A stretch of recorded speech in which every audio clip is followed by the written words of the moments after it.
Vacation के बाद college अपने रिज्यूम हुए। चारों तरफ चहल पहल थी।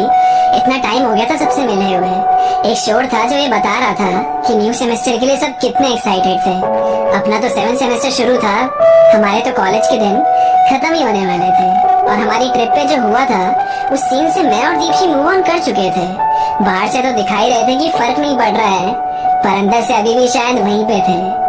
पर अब तो आदत हो गई थी दर्पण और प्रज्ञा को साथ में देखने की, और मेरी तो किस्मत ही रह चुकी है हर बार बस मूव ऑन करने की।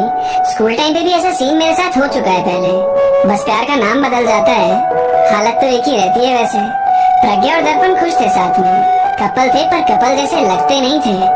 कुछ भी चेंज नहीं हुआ था, हम सब पहले की तरह वही पागल दोस्त जैसे ही थे। बस कभी कभी वो उन दोनों की प्यार भरी बातें शुरू हो जाती थी, बाकी सब ठीक था। इस कॉलेज ने एग्जाम में बैक लगाकर जितने दर्द दिए हैं ना, इन दोस्तों से मिली खुशी ने वो सब कंपेंसेट कर दिया। मतलब कितना अजीब होता है ना, जिनसे कभी पहली बार मिले थे, जो बिल्कुल अजनबी थे, वक्त के साथ इतने घुल जाते हैं कि जान बन जाते हैं एक दूसरे की। ये दोस्त भी कितने जरूरी होते हैं ना, जो बात हम किसी से नहीं कह सकते, इनसे बेझिझक कह सकते हैं वो सब भी। इस कॉलेज ने भले कितना ही रुलाया हो, पर ऐसे दोस्तों से मिलाने के लिए इसका शुक्रगुजार तो हूँ। ये आखिरी साल ही है अब कॉलेज का, तो इसे तो अब सच्ची में ना भरपूर जीना चाहता हूँ। आज इस टाइम की पहली क्लास थी अपनी, और सर मोबाइल कंप्यूटिंग पढ़ा रहे थे, और हम चारों एक लाइन में बैठे हुए गप्पे ही लड़ाए जा रहे थे। बहुत दिनों बाद पहले की तरह ऐसे क्लास अटेंड कर रहे थे, तो बहुत अच्छा सा फील हो रहा था। बुरा तो तब लगा जब पहले दिन ही सर ने एक असाइनमेंट भी दे दिया। पता नहीं कॉलेज को असाइनमेंट से क्या ऑब्सेशन रहता है, एक पल के लिए भी हमें फ्री बैठा नहीं देख सकते। 1 घंटे के लेक्चर से 10 पेज का असाइनमेंट बना ही देते हैं, और हम सब भी मजबूर हैं, कुछ कर नहीं सकते। फिर ऐसे ही कॉलेज की जिंदगी का 1 महीना और कम हुआ। क्लासेस, बंक्स, कैंटीन, अटेंडेंस के लिए मरना फिर से शुरू हुआ। दीप्ति क्लास में अकेली बैठी हुई एक असाइनमेंट लिख रही थी। वो यही करती है, कॉलेज का काम कॉलेज में खत्म करके घर के लिए कुछ बचाती ही नहीं, तो जो भी फ्री टाइम मिले उसमें यही सब काम करके खुद को फ्री कर लेती है। फिर हमें भी तो वही असाइनमेंट कॉपी करना होता है। ये दोस्त हमारी पढ़ाई में इतनी हेल्प करती है। मैं गया उसके पास और पीछे से बोला, दीप्ति सुन। उसने सुना नहीं। फिर छूकर उसे बुलाया तो वो पलटी। उसने कानों में से ईयरफोन्स निकाले। हाँ क्या हुआ, मुझसे पूछने लगी। तो बिना गाना सुने कोई काम नहीं कर सकती, ये असाइनमेंट करके मुझे दे दियो, मैं भी कर लेता हूँ, क्योंकि कल शाम फंक्शन है कॉलेज में, मजा आएगा, चारों चलेंगे। आएगी ना तू? तैयार होके दर्पण की गाड़ी से ही आ जाएंगे, प्रज्ञा और तुझे पिक करते हुए चल लेंगे। उसने कहा हाँ डन है, वैसे भी कॉलेज में कम ही मौके मिलते हैं ऐसे मजे मारने के, आना तो है ही। पंखे की हवा से उसके खुले बाल बिखर रहे थे, और एक लट बार बार उसकी आंखों पे आ रही थी।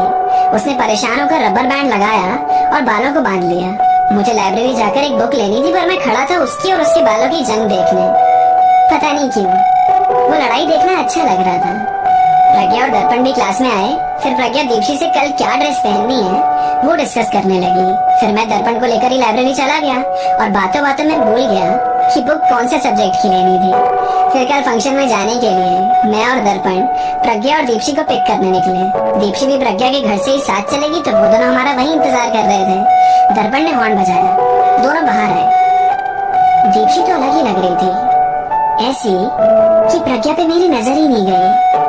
मेरे मन से बस एक आवाज निकली, वाह, ये ब्लू ड्रेस उस पे कुछ ज्यादा ही जच रही थी। हम कॉलेज पहुंचे, वहाँ और लोगों से मिले और बातें बातें चालू। थोड़ी देर बाद प्रज्ञा ने बोला, और देखो ना कितने लोग डांस कर रहे हैं, हम भी करते हैं ना, चलो। डांस वैसे सब कर तो रहे थे, पर मैं कैसे कर पाऊंगा। तभी दीप्ति ने बोला, हाँ चलो करते हैं, मजा आएगा। तो दर्पण और प्रज्ञा एक साथ हो गए, और दूसरी साइड मैं और दीप्ति। वो तो बहुत अच्छे से बीट पे झूम रही थी, पर मुझसे ये सब होता ही नहीं। और मेरी इन्हीं कोशिशों को देखकर दीप्ति ने मेरा हाथ पकड़ा और मुझे कुछ स्टेप सिखाने लगी। कभी कंधे पे हाथ रखती, कभी पैरों से कुछ करती, कभी हाथों में मेरा हाथ डाल के खुद भी चक्कर लगाती और मुझे भी घुमाने लगी। कुछ देर बाद मुझे भी मजा आने लगा। उसे देखकर कुछ अलग सा महसूस होने लगा। बैकग्राउंड में म्यूजिक स्लो होने लगा। पर ये तो दीप्ति है, इसे देखकर तो ये नहीं होना चाहिए ना। तो झटके से अपना ध्यान उधर से हटाया और डांस पे फोकस करने लगा। दर्पण तो मुझसे भी बुरे स्टेप्स कर रहा था, फिर उसे देख के थोड़ा कॉन्फिडेंस मिला। 1 घंटे बाद हम थके हारे अपने अपने घर चल दिए। मैं कमरे में बैठकर आज की फोटोज देख रहा था, पर पता नहीं ये 2-3 दिन से ही मेरे साथ क्या हो रहा है। मैं दीप्ति तो करता ही हूँ, पर आजकल कुछ ज्यादा ही कर रहा था। मैं सो गया। फिर सुबह 4 बजे के आसपास चौंक कर उठा, और उठता भी क्यों नहीं, सपने ही ऐसा देख लिया था। मेरे सपने में दीप्ति नजर आई। मैं फिर सोया और मुझे फिर उसका चेहरा देखा। ये क्या हो रहा है मेरे साथ? मैं दीप्ति के लिए तो कुछ फील नहीं करने लगा। शिट, नहीं नहीं, दीप्ति के लिए मुझे क्यों फीलिंग आएगी? और आ भी गई तो फीलिंग ही है, अपने आप चली जाएगी। इतना सीरियस होने की जरूरत नहीं है। मैं दीप्ति के लिए वैसे कुछ सोच नहीं सकता, पर इतने सालों में ऐसा पहली बार महसूस हो रहा है। पता नहीं ये सब शुरू कहाँ से हो गया। फिर कुछ दिनों तक दीप्ति को लेकर मुझे सच में कुछ हो रहा था। वो किसी और से बात करती थी तो मुझे आजकल अजीब लग रहा था। उसे पहले की तरह मैं देख ही नहीं पा रहा था। वो अलग लग रही थी मुझे। उससे बात करके कुछ और ही फील हो रहा था। रात को सपने भी आ रहे थे उसी के। 3 साल से हम दोस्त हैं ना, और आज से पहले उसके लिए ऐसा कभी महसूस नहीं हुआ। मैं परेशान था ये सोचकर भी कि उसे ये बात पता चलेगी तो क्या होगा। ये फीलिंग ही है तो जा क्यों नहीं रही। जोई की बात तो फिर गलत हो गई। फिर मैंने सोचा मुझे खुद ही दीप्ति को बता देना चाहिए इसके बारे में। परेशान होने से भी कुछ फायदा नहीं। पिछले 1 महीने से खुद से ही लड़े जा रहा हूँ, और वैसे भी मैं तो उससे सब कुछ शेयर करता हूँ। शायद आपस में डिस्कस करके हम कुछ सोच सके। सब नॉर्मल सी चीजें, जाकर उसी से बात कर लेता हूँ।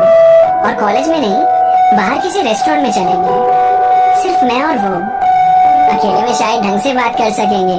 फ्रेंड्स के बीच एक डेट भी हो जाएगी। वैसे भी बहुत टाइम हो गया, हम कॉलेज से बाहर कहीं गए नहीं।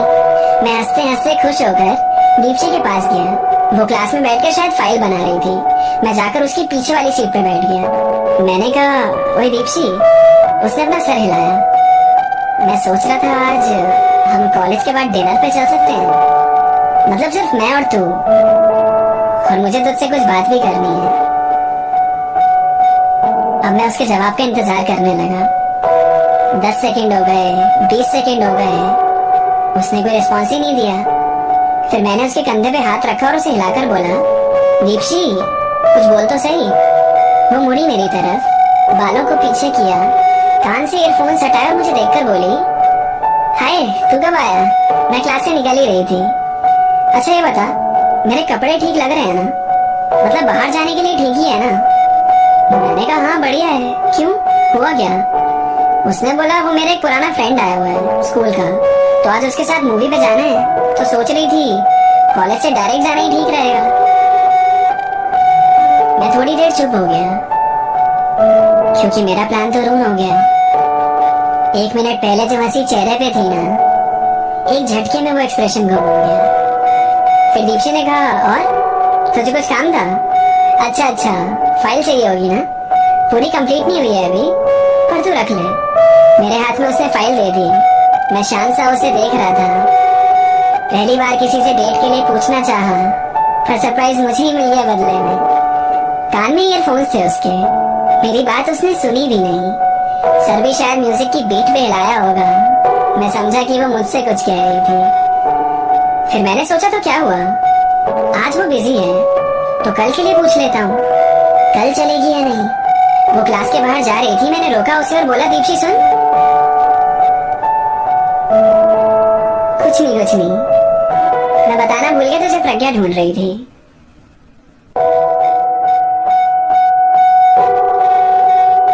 मैं नहीं पूछ पाया उससे, पता नहीं क्यों।